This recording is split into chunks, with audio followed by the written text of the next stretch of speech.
भट्टीमध्ये किंवा वाळूमध्ये भाजलेले खारे शेंगदाणे हे प्रत्येकालाच खायला आवडतात। भट्टीप्रमाणेच पण भट्टी किंवा वाळूचा वापर न करता कुरकुरीत आणि घरच्या घरी सोप्या पद्धतीने खारे शेंगदाणे खरंच बनवता येऊ शकता का? चला तर मग बनवून बघूया। नमस्कार, मी सरोज मराठी फूड कल्चरमध्ये आपल्या सर्वांचे खूप खूप स्वागत आहे। इथे मी साधारण 500 ग्रॅम टपोरे म्हणजे मोठे मोठे शेंगदाणे घेतले।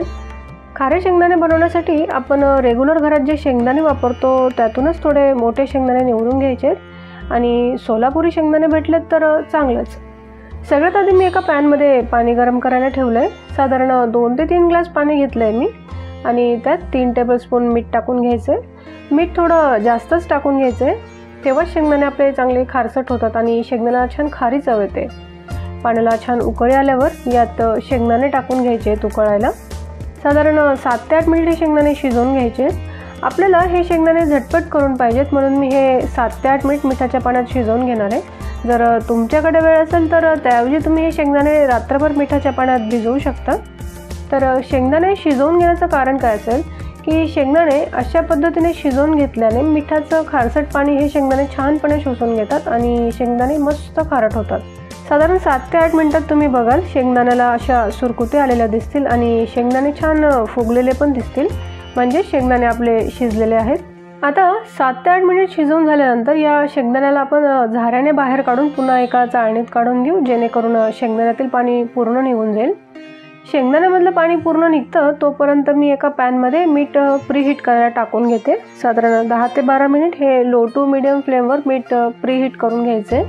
आता काय करायचं, हे शेंगदाणे आपल्याला एक 15 मिनिट सुकवण्यासाठी स्वच्छ सुती कापडावर पसरवून घ्यायचे आहेत। एक एक शेंगदाणा पूर्ण वेगवेगळा होईल असं आपल्याला पसरवून घ्यायचं आहे। शक्यतो सुती कापडावरच सुकवायचे आहेत शेंगदाणे, कारण सुती कापड पटकन पाणी ॲब्झॉर्ब करतं। आता इकडे हे शेंगदाणे कोरडे होतील तोपर्यंत तिकडे मीठ पण छान गरम झालेलं असेल। मीठ आपल्याला अधूनमधून चाळत राहायचं आहे। साधारण 15 मिनिटांनंतर बघू शेंगदाणे कोरडे झालेत का। झालेले दिसत आहेत कोरडे शेंगदाणे। तर आता आपल्याला हे शेंगदाणे मिठात भाजायला टाकून घ्यायचे आहेत। शेंगदाणे व्यवस्थित मिठात भाजता यावे म्हणून मी 2 बॅचेसमध्ये हे भाजून घेणार आहे।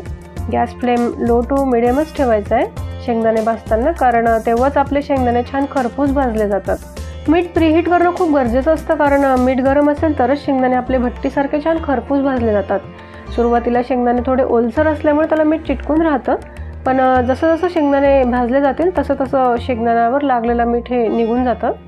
साधारण 7 ते 8 मिनिट लागतात हे शेंगदाणे भाजायला। एक लक्षात ठेवायचं, गॅस फ्लेम आपल्याला लो टू मिडियमच ठेवायची आहे, कारण तुम्ही जर लवकर भाजावे म्हणून हाय फ्लेमवर भाजाल तर मीठ जास्त गरम होईल आणि शेंगदाणे जळू शकतात। तसंच त्याची चवही कडसर होते, म्हणून आपल्याला गॅस कमीच ठेवायचा आहे। 5 ते 6 मिनिटांनी तुम्ही बघाल शेंगदाणे कोरडे झालेले दिसतील आणि मीठ पण शेंगदाण्यापासून वेगळं झालेलं दिसेल, म्हणजे शेंगदाणे आपले भाजले गेलेले दिसत आहेत। शेंगदाणे परफेक्ट भाजले गेले आहेत, कारण छान गोल्डन कलर आलेला आहे आणि मस्त खरपूस वास येतोय शेंगदाणे भाजलेल्याचा। एक शेंगदाणा हातात घेऊन असा बोटाने चोळून बघायचा आहे, त्याची टरफले सहज निघत असतील तर परफेक्ट झाले आहेत असं समजायचं। आता गॅस बंद करून हे शेंगदाणे मिठातून बाहेर काढायचे आहेत। त्यासाठी शेंगदाणे भाजून झाल्यावर एका चाळणीमध्ये हे सगळं काढून घेऊ आणि मीठ पूर्णपणे चाळून घ्यायचे। हे बघा मीठ आता पूर्ण निघालेलं आहे। चाळणीच्या सहाय्याने आपण हे शेंगदाणे मिठापासून वेगळे करून घेतलेत। लहान मुलांपासून मोठ्यापर्यंत सगळ्यांनाच आवडतात हे खारे शेंगदाणे। उपवास असेल तर उपवासाला पण चालतात आणि कुठे प्रवासात जात असाल तर तुम्ही हे सोबत घेऊ शकता आणि हे तयार करून तुम्ही बंद डब्यात ठेवले तरी बरेच दिवस इझिली टिकतात। मधल्या वेळेस मुलांना चिप्स वगैरे देण्यापेक्षा हे खारे शेंगदाणे देणे केव्हाही चांगलंच आहे। अशा प्रकारे आपले खारे शेंगदाणे तयार आहेत। तुम्ही बनवून बघा आणि तुम्ही बनवलेले रोस्टेड शेंगदाणे कसे झालेत हे कमेंट करून नक्की कळवा। अगदी भट्टीसारखे खारे शेंगदाणे घरच्या घरी खमंग कुरमुरे सोप्या पद्धतीने बनवलेले सॉल्टेड पीनट्स रेसिपीचा व्हिडिओ आवडल्यास लाईक करून चॅनलला नक्की सबस्क्राईब करा।